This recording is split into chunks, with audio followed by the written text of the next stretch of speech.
اعوذ باللہ من الشیطان الرجیم بسم اللہ الرحمن الرحیم رب اشرح لی صدری ویسر لی امری واحلل عقدۃ من لسانی یفقہوا قولی۔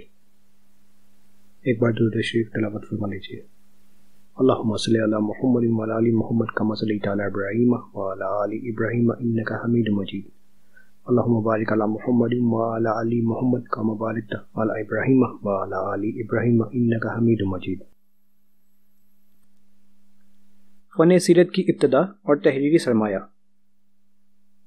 عام طور پر یہ خیال کیا جاتا ہے کہ چونکہ عرب میں لکھنے پڑھنے کا رواج نہ تھا اور اسلام میں تدوین و تالیف کا آغاز خلیفہ منصور عباسی کے زمانہ میں تقریباً 143 سنہ ہجری میں ہوا، اس لیے اس زمانہ تک سیرت اور روایات کا جو کچھ ذخیرہ تھا زبانی تھا، تحریری نہ تھا۔ لیکن یہ خیال صحیح نہیں۔ عرب میں لکھنے پڑھنے کا رواج کو کم صحیح مدت سے چلا آتا ہے۔ بہت قدیم زمانہ میں حمیری اور نابتی خط تھا، جس کے کتبے آج نہایت کثرت سے یورپ کی بدولت مہیا ہو گئے ہیں۔ اسلام سے کچھ پہلے وہ خط ایجاد ہوا جو عربی خط کہلاتا ہے اور جس نے بہت سی صورتیں بدل کر آج یہ صورت اختیار کر لی ہے۔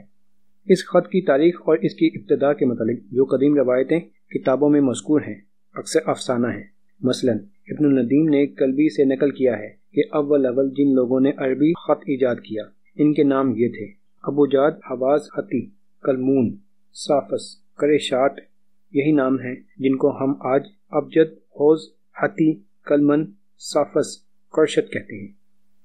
اسی طرح کعب کا یہ قول کہ تمام خطوط حضرت آدم علیہ السلام نے ایجاد کیے تھے۔ ابن ندیم نے حضرت عبداللہ بن عباس رضی اللہ تعالیٰ عنہ کا یہ قول نقل کیا ہے کہ سب سے پہلے جس نے عربی خط لکھا وہ 3 شخص قبیلہ بولان، قبیلہ طے کی ایک شاخ کے تھے جو انبار میں آباد تھے۔ ان کے نام مرامر بن مرہ، اسلم بن صدرہ، عامر بن جدرہ تھے۔ ان تمام روایتوں میں جو کرین قیاس ہے وہ روایت ہے جو ابن الندیم نے عمر بن شعبہ کی کتاب مکہ سے نقل کی ہے، یعنی سب سے پہلے عربی خط ایک شخص نے ایجاد کیا جو بنی مخلد ابن نظر بن کنانہ کے خاندان سے تھا، اور غالباً یہ وہ زمانہ ہے جب قریش نے عروج حاصل کر لیا تھا اور تجارت کے ذریعے سے بیرونی ممالک میں آمد و رفت رکھتے تھے۔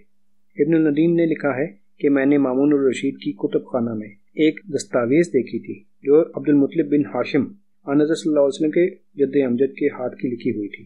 اس کے الفاظ یہ تھے: ترجمہ: یہ عبد المطلب بن ہاشم جو مکہ کا باشندہ ہے کا قرضہ فلاں شخص پر ہے جو صنع کا رہنے والا ہے۔ یہ چاندی کے 1000 درہم ہے۔ جب طلب کیا جائے گا وہ ادا کرے گا۔ خدا اور 2 فرشتے اس کے گواہ ہیں۔ اس دستاویز سے ظاہر ہوتا ہے کہ عبد المطلب نے کسی حمیری شخص کو 1000 درہم قرض دیے تھے۔ خاتمہ میں 2 فرشتوں کی گواہی لکھی ہے، جس سے ظاہر ہوتا ہے کہ اس زمانے میں فرشتوں کا اور شاید کرامن کاتبین کا اعتقاد موجود تھا۔ ابن الندیم نے لکھا ہے کہ اس دستاویز کا خط ایسا تھا جیسے عورتوں کا خط ہوتا ہے۔ علامہ بلازری نے تصریح کی ہے کہ آنظر صلی اللہ علیہ وسلم کی جب بعثت ہوئی تو قریش میں 17 شخص لکھنا پڑھنا جانتے تھے، یعنی حضرت عمر رضی اللہ تعالیٰ عنہ، حضرت علی رضی اللہ تعالیٰ عنہ، حضرت عثمان رضی اللہ تعالیٰ عنہ، حضرت ابو عبیدہ رضی اللہ تعالیٰ عنہ، طلحہ رضی اللہ تعالیٰ عنہ، زید رضی اللہ تعالیٰ عنہ، ابو حذیفہ رضی اللہ تعالیٰ عنہ، ابو سفیان رضی اللہ تعالیٰ عنہ، شفا بنت عبداللہ رضی اللہ تعالیٰ عنہ وغیرہ۔ بدر کی لڑائی جو 2 سنہ ہجری میں ہوئی، اس میں قریش کے جو لوگ گرفتار ہوئے ان سے فدیہ لیا گیا، لیکن بعض ایسے بھی تھے جو ناداری کی وجہ سے فدیہ نہیں ادا کر سکے۔ آنظر صلی اللہ علیہ وسلم نے ان کو حکم دیا کہ ہر شخص 10 بچوں کو اپنے ذمہ لے کر ان کو لکھنا سکھا دے۔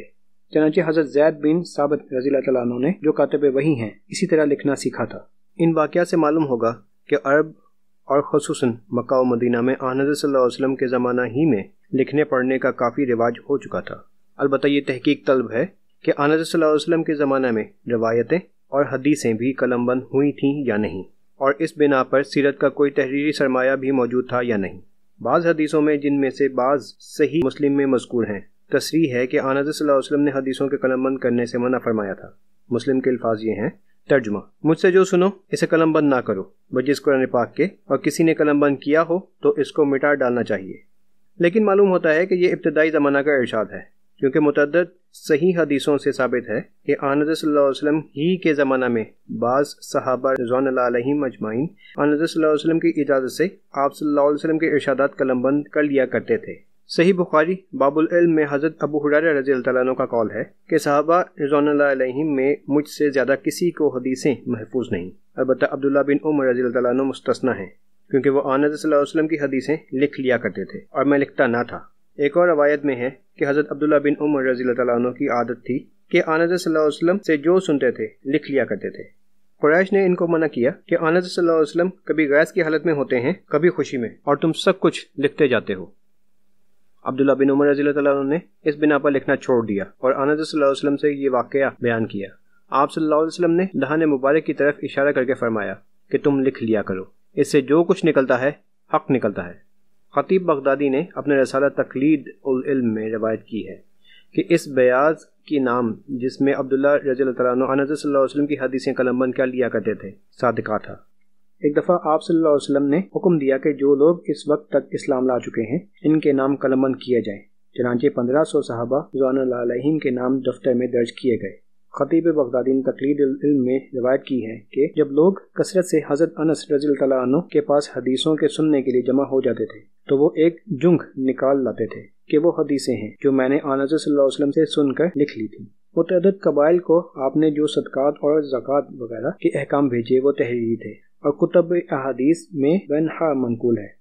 اسی طرح سلاطین کو دعوت اسلام کے جو پیغام بھیجے گئے وہ بھی تحریری تھے۔ صحیح بخاری باب کتابت العلم میں ہے کہ فتح مکہ کے سال جب ایک خزائی نے حرم میں ایک شخص کو قتل کر دیا تو آن حضرت صلی اللہ علیہ وسلم نے ناکہ پر سوار ہو کر خطبہ دیا۔ یمن کے ایک شخص نے آ کر درخواست کی کہ یہ خطبہ مجھ کو تحریر کرا دیا جائے، چنانچہ آن حضرت صلی اللہ علیہ وسلم نے حکم دیا کہ اس شخص کے لیے وہ خطبہ قلم بند کر دیا جائے۔ غرض اس طرح آن حضرت صلی اللہ علیہ وسلم کی وفات تک حسب ذیل تحریری سرمایہ مہیا ہو گیا تھا۔ نمبر 1، جو حدیثیں حضرت عبداللہ بن عمر بن العاص رضی اللہ عنہ یا حضرت علی رضی اللہ عنہ اور حضرت انس رضی اللہ عنہ وغیرہ نے قلم بند کی۔ نمبر 2، تحریری احکام اور معاہدات حدیبیہ وغیرہ اور فرامین جو آن حضرت صلی اللہ علیہ وسلم نے قبائل کے نام بھیجے۔ نمبر 3، خطوط جو آن حضرت صلی اللہ علیہ وسلم نے سلاطین اور عمرہ کے نام ارسال فرمائے۔ نمبر 4، 1500 صحابہ رضوان اللہ علیہم کے نام۔ آن حضرت صلی اللہ علیہ وسلم کے بعد اس تحریری ذخیرہ کو اس قدر ترقی ہوتی گئی کہ بنو العباس سے پہلے ولید بن یزید کے قتل کے بعد جب احادیث و روایات کا دفتر ولید کے کتب خانہ سے منتقل ہوا تو صرف امام ظہری کی مرویات اور تالیفات گھوڑوں اور گدھوں پر لاد کر لائی گئی۔